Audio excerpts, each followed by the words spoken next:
Berita yang menggemparkan buat seluruh rakyat Malaysia. Sokongan terbuka dan lantang Anwar Ibrahim terhadap perjuangan Palestin tidak mungkin mempunyai kesan yang signifikan terhadap kedudukan geopolitik dan ekonomi Malaysia, kata penganalisis hubungan antarabangsa. Bagaimanapun, seorang pakar mengingatkan pendirian pro-Palestin Perdana Menteri dan kritikannya terhadap Israel boleh mencetuskan cabaran ekonomi.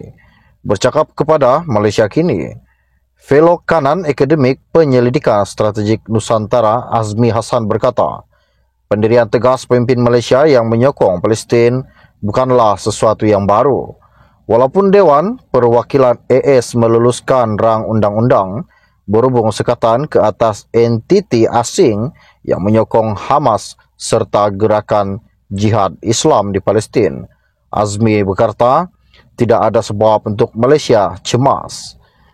Apa yang Anwar lakukan tidaklah secara langsung mengatakan kita menyokong Hamas. Kita menyokong rakyat Palestin dalam usaha mereka untuk mendapatkan kebebasan dalam menghadapi konflik di Gaza. Ya, kita tidak menganggap Hamas sebagai kumpulan pengganas, tetapi tidak ada yang salah dengan sikap itu. Tak ada undang-undang antarabangsa yang mengatakan adalah salah untuk menunjukkan sokongan moral terhadap Hamas, katanya kepada Malaysia Kini.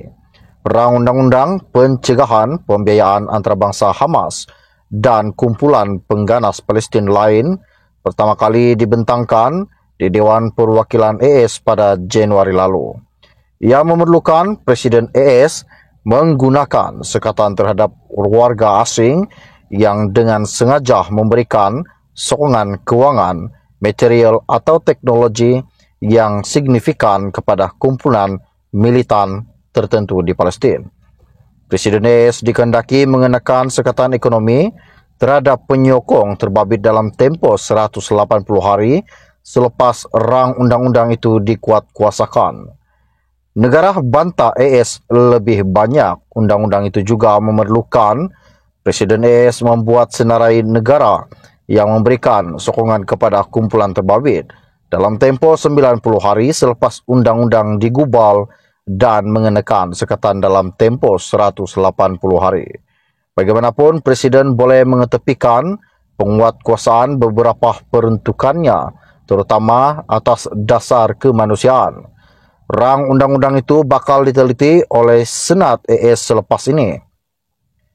AS adalah antara negara yang meningkatkan tekanan ke atas Malaysia berhubung pendiriannya dalam isu Palestin. Ia berlaku di tengah konflik yang semakin memburuk di antara Israel dan Hamas di semenanjung Gaza. Anwar pada 31 Oktober lalu mendedahkan bahawa AS adalah antara negara luar yang memberikan tekanan kepada Malaysia agar mengkaji semula pendiriannya terhadap Hamas selepas Putrajaya enggan menganggap mereka sebagai kumpulan pengganas.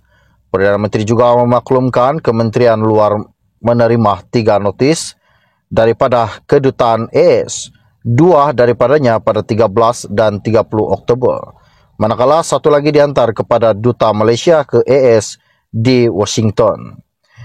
Demiske ialah istilah diplomatik yang merujuk kepada tindakan politik.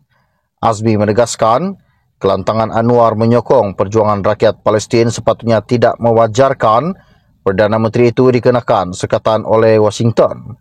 Saya tidak fikir ada kesan daripada rang undang-undang atau mana-mana undang-undang AS terhadap Malaysia.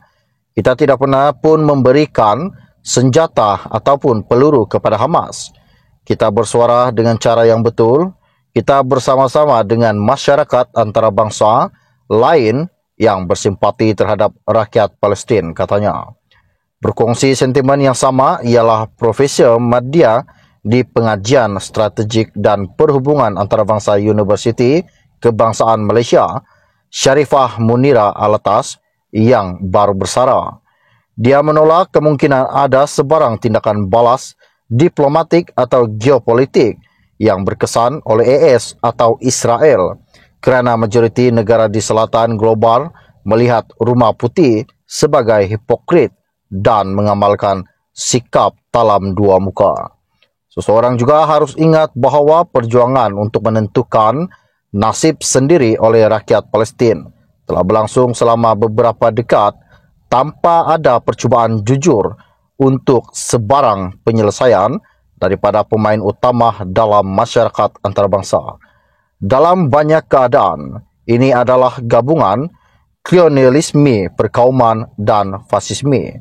Malaysia bukan satu-satunya negara yang akan disasarkan sebab majoriti negara di selatan global menentang apa yang berlaku di Gaza. Penyokong AS tidak seramai itu, katanya, kepada Malaysia kini. Sekian info ringkas dari saya untuk anda. Kita akan berjumpa lagi. Salam jumpa dan salam kenal. Bye-bye.